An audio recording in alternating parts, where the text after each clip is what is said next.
مساء الخير أحبائي وأعزائي، مع قناتكم قناة الملكة والأمير.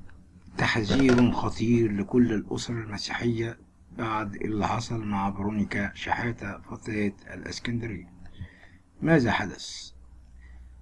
فيرونيكا شحاتة فتاة من الإسكندرية، وهي فتاة قاصر تم اختطافها أو اختفائها للأسف عقب دخولها سنتر في شارع خالد بن الوليد، وذلك كان لسبب حضور درس خصوصي. عقب هذه الواقعة مباشرة وصل إلينا رسالة من أحد القراء، وذلك كان ردا على مقال تم إعلانه منذ يومين، وكان بعنوان: لماذا تصمت الدولة والأجهزة الأمنية في الكشف عن الجناة والمحترفين في هذه الجرائم؟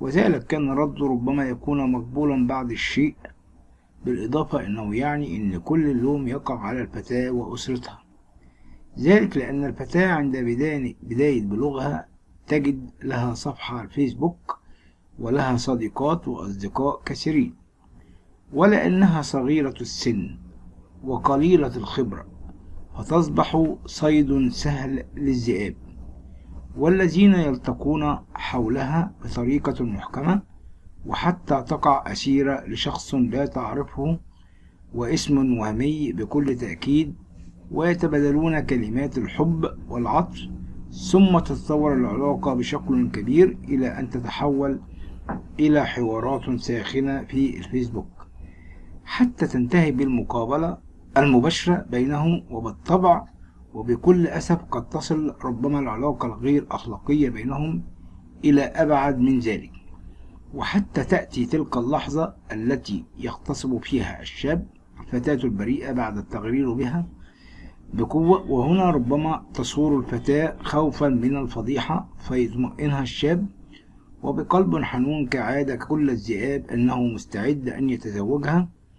ومن هنا تأتي فكرة الهروب من منزل الأسرة، والتي تكررت في بعض الحالات بكل أسف. وبالطبع هنا يأتي دور أهل الفتاة الذين يبدأون في نشر صورها على جميع مواقع التواصل فيسبوك وتويتر، ويناشدون الدولة المصرية والأجهزة الأمنية، وذلك بشأن رجوع الفتاة إلى كنف الأسرة من جديد. وهنا يفكر الشاب ماذا يفعل بفتاة غرر بها وقام بسلب كل ما تملك، ويحدث ذلك تحت ستار الحب، ولأنها قاصر فلا يستطيع أن يتزوجها. وهنا يبدأ في مخيرتها بين الهروب معه أو العودة للأسرة، ويقوم بترهيبها بأن الأهل سيفعلوا بها كل ما يعمل من أجل هروبها.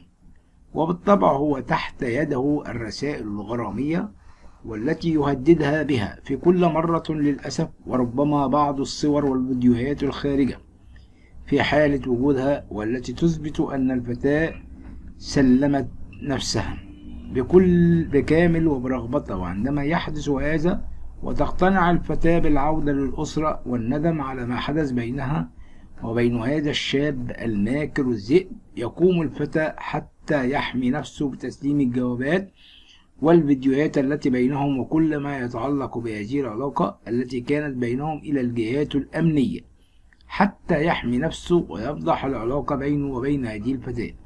وقد تحتجز الفتاة بقسم الشرطة ويتم استدعاء الأهل وكشف كل الأوراق أمامهم بكل أسف، ويخيروهم بين أمرين وكلاهما مر بكل أسف. الأول هو الصمت النهائي عن هذه الواقعة، والثانية هي الأمر والأكثر سقما وأسفا، وهي أسلمت الفتاة للزواج من المغتصب والذي سلبها أعز ما تملك بنتهم. وحتى لو لجأوا للقانون فالقانون في هذه الحالة وبكل أسف سيقف عاجزا عن محاكمة الشاب، وفي النهاية سيرضخون الأهل بهذا الحل ويفضلون الصمت بكل قوة عن الكلام. وانتهت هنا رسالة صديقي، والتي كان فحواها يحمل الفتاة كل المسؤولية بعد أن عجزت الأسرة عن تحجيم بناتهم بكل الطرق من استخدام الفيسبوك وبكل حرية. نعم، لقد قصدت يا إخوتي أن أنوه في رسالتي على رسالة صديقي لتحذير كل الأسر من منح الحرية التامة لبناتهم التي تؤدي إلى النهاية إلى دمار الأسرة والبيت بأكمله. وفي نهاية حديثي أقول كلمة أخيرة للجميع: احذروا الفيسبوك وعلموا بناتكم الحذر والصراحة، وحتى نتجنب العلاقات السيئة التي تنشأ نتيجة التهاون في مراقبة الأولاد في كل منزل بسبب ما يحدث في هذه الحياة. كم كثيرا ناديت وقلت لكم أخيشوا أولادكم، علموهم الخشى، علموهم الخير، علموهم الخوف من الميديا التي قد تؤدي إلى دمار الأسرة وتؤدي إلى دمار أولادنا سواء فتيات أو أولاد. السيدة المسيحية التي كرمها الرئيس منذ قليل والتي أصبحت حديث محافظات مصر، ماذا بعد؟ السيدة المسيحية الرئيس عبد الفتاح السيسي رئيس الجمهورية قد كرم السيدة إقبال فايز لبيب، وهي السيدة المقيمة بمركز نجع حمادي، وهي تقع شمال محافظة قنا، وهي الأم المثالية في قنا والبالغة من العمر 54 عاما. وفاة زوج السيدة إقبال فايز لبيب، وفي ذلك السياق كان قد توفى زوج إقبال منذ 29 سنة، وذلك على أثر مرضه والذي بسبب تعرضه حادث سير، وحيث كان يعمل سائقا وتاركا لها 2 من الأبناء، وحيث كانت هي الفتاة الصغرى وكانت تبلغ من العمر 1 عام فقط، والكبرى كانت تبلغ 1.5 عام. زواج السيدة إقبال فايز لبيب، وفي هذا السياق قد تزوجت الأم وهي تبلغ من العمر حوالي 13 عاما، وكان ذلك في عام 1986، وكانت تزوجت من سائق يعمل على سيارة ملك لأحد الأشخاص، وقد رزقت بابنتها الأولى وكان في الأمر عام 1990 والثانية عام 1991. وأيضا في أثناء ذلك أصيب الزوج، وذلك في حادث أجعته 3 سنوات والتي كانت بدون عمل، وذلك بسبب الإصابة، وقد صرف خلالها كل ما يملك من على علاجه، وتوفى سنة 92. معاناة السيدة إقبال فايز لبيب عقب وفاة زوجها. وعانت السيدة إقبال بعد وفاة زوجها، وذلك بعد الحصول على ورثها، فقد اضطرت على ترك منزل الزوج، وأيضا ذهبت للعيش مع والدته، وقد لجأت للعمل في مدرسة الراهبات، وذلك لمساعدتهم في أعمال المطبخ ومعاونتهم أيضا في المعسكرات. قصة كفاح السيدة القبطية إقبال فايز لبيب.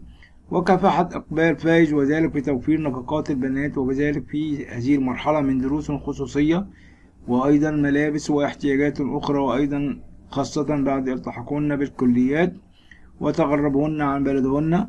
وأيضا حصلت الابنة الكبرى كريستين على بكالوريوس تجارة، وأيضا في شركة تعمل في شركة مقاولات بالقاهرة.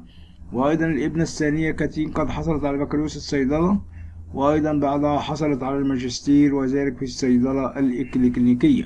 ومن ثم عملت في مستشفى في مدينة فرشود. شكرا لكم أحبائي وأعزائي. وجاءنا الخبر الأصعب. مصدر حكومي يكشف عن ما سيحدث في أسعار البنزين في مصر. الخبر